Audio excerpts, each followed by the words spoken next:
What do you think of Charlie Kirk? I think he's great. I mean, I don't agree with everything he says, but yeah, I think he's doing good work. I'll put it that way. He's asking good questions, getting people thinking. Yeah. Did you know he's a pretty strong Christian? Yeah. Yeah. Yep. I didn't really know that. I knew he was pro-life. Sometimes, people that are more conservative, obviously they say they're Christian. But do they really believe in the resurrection? They really believe in the Bible and such? I've seen multiple videos where, he's like, look, the only way, the truth, and the life is Jesus. That's it. Like, everything that you're doing is not going to lead to happiness. Until you surrender your life to Jesus, you will not be happy. I'm like, all right, go Kirk.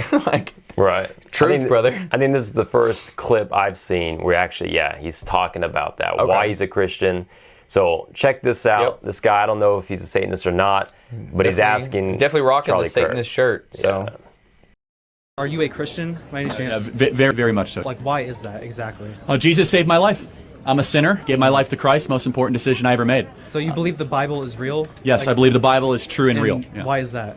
Well, I could give you the technical answer. There's never been an archaeological discovery that has contradicted the truth of the Bible. And then, of course, the wisdom. There is not a truth of the Bible that if you apply to your life does not improve dramatically. And then finally, we have the most accurate and transparent, historically robust account that one can have of the most important figure ever to live in the history of the world, Jesus of Nazareth. And the resurrection is the pinpoint of my belief that Jesus did rise from the grave so that we may live. What makes Christian mythology real? So that's not mythology, but that is theology.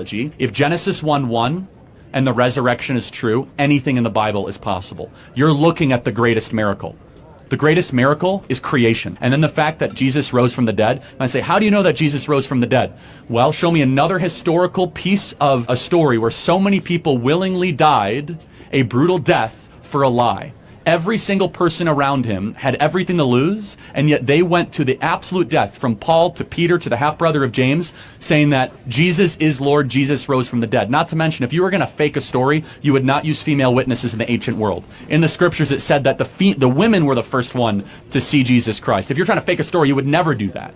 Not to mention the 500 people that saw Jesus after he rose from the dead, and then the later church that lived under persecution under the belief that Jesus Christ. Yep. Check this out. Here's the gospel. When Saul, so if you don't know who Saul was, Saul persecuted millions, probably hundreds of thousands. Saul persecuted Christians. He was probably the top persecutor, wasn't he? I don't know of any historical evidence that there was like somebody who persecuted more Christians than Saul. So Saul persecuted Christians for probably years. I mean, that was his life's work, was to persecute Christians. Right. Saul came to Christ, converted to Paul. So when Saul, now Paul, enters heaven, the hundreds of thousands of people that Saul persecuted, they welcome Saul into heaven as a brother. That's the gospel. Wow. But when the person that persecuted you reaches heaven and you greet them with open arms, that's the gospel. Well, that there would be forgiveness for this man. Yeah, Christianity is the only one that does that. He was attacked and tried to bring these people to blaspheme the living God. The number one persecutor of the church is welcomed by the church when he reaches heaven. And he had to suffer. How do you explain that? You can't explain that. How do you going through? You can't explain that from a worldly, only Christ is the answer to that. Right. And it's not like you just had an epiphany. It was like, not only did he believe in that moment when he saw the Lord, after that, having to experience all the pain and all the trials and persecution. So it was like he could have around given up. now. Yeah, he could have walked away from the faith hundreds of times. And there's so many people like that were against God, right, against the Lord, against Christians, and now they're preaching the gospel. Now they're going to the ends of the earth. How does that happen? Why would that even take place? Yeah. I haven't heard of anyone becoming Muslim and then doing that. Right. Like, I've heard of people being forced to become Muslim. Right. But I never heard anyone being against Islam and then now coming to Islam, and now they're preaching like, Allah is so amazing and great. He loves my you. Life. He saved me. He wants to save you. Right. And so I think he did a great job getting right to it. Yep, that was the point. And there's so much more too, because then people, they don't like that answer, but it's a great answer. It is the answer. He said, I'm a sinner and Jesus saved me. That's my proof. And you look at historical evidence, right? Archaeological evidence. There's nothing else that says it's not true.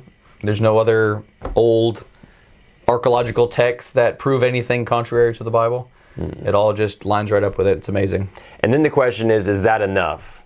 Just having all the facts and having all this physical evidence and whatnot, historical evidence, archaeological evidence. I really love is that enough? I love how you pointed out, if Genesis 1:1 is true, like if God made everything, well then, I mean, if he made everything, then anything's possible. Then obviously, you know, Jesus rising from the dead, that's the point. But like, I love it when people are like, you know, I don't know if, you know, I mean, you see some of those things in the Bible, you know, I mean, like, you know, water, like parting the water, dry land, you know, like all these, like, I don't know, man, that's really, those miracles seem really difficult. I'm like, hold on, if God made everything, I mean, that's like saying like, okay, like if Tesla can invent a pickup truck, you know, maybe they can invent, you know, like a window that goes up and down, you know, or like, are you serious? Like if he made everything, right, he has the power to control the elements. It's you know what I mean? Like, I mean, I'm talking about Elon Musk. Like, if Elon Musk can send rockets to space that are reusable, I'm sure he can put a brain chip in my brain. Like, that's probably pretty easy. Yeah, I mean, they're working on it I don't want now. the brain chip, but like, I don't want the brain chip.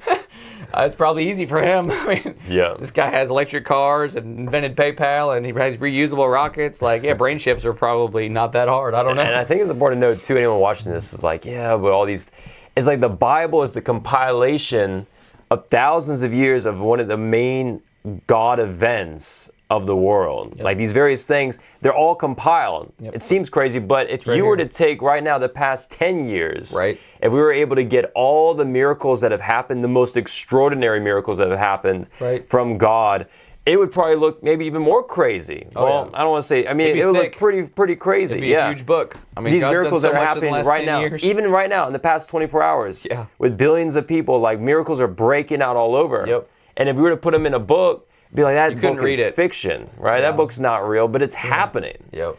You know? Yep. So and I think people ultimately have an encounter with the Lord. Like, you can use apologetics, you can use use all these things. It's wonderful. It helps my faith. Yeah, it builds my faith. But at the end of the day, like, it's what Jesus has done for me personally. Right. That made the difference. That's going to sustain you. Yeah, it's the freedom from myself that is so good. You know, I'm not a slave to myself. I'm not a slave to all these Something things. broke now that you're free from yourself. Yeah, and that no one else can take away from me. Mm-hmm. And that's what you need to experience for yourself. If you don't know God, be like, God, show me who you are. Show me who you are. Yeah. And you got to do some legwork. Do some legwork. You know, read Matthew, Mark, Luke, and John. You know what I mean? Read Paul's writings. You know, do some reading. Yeah. Ask God to reveal himself to you. You can't just be like, all right, Lord, if you're real, make my red car blue, and then I'll believe. Like, They come out and some kid you're smarter than that. All over yeah, you're smarter than that. You know, so be aware. Be aware of all of it. There's so much. Like, it's for me, at where I am right now, with all that I've learned of science and history and all these things, and my experience with God, like, it's not even a debate anymore in my heart, right? It's not even a debate in my mind. Before, when I was becoming a Christian, like, I don't know. I'm like, I don't know. Can I believe this book? Can I believe these words? Like, can I believe these Christians and stuff? And can I really? And then you like look, and that's when the apologetic, all these evidence things, you look and you're like, oh wow, this is amazing. This is only solidifying. But then you grow in this personal relationship with God. That's like, this is more than something in my head. This is more than a figment of my imagination. Things are happening around me externally that I cannot explain with science. I cannot explain with anything other than this God is true. The God of Genesis, the God of the New Testament, he's real and he's alive today. If he's real, anything's possible. Mm-hmm. And if he rose from the dead, man, he's coming back. So get ready. Be ready. Let's go. Let's go.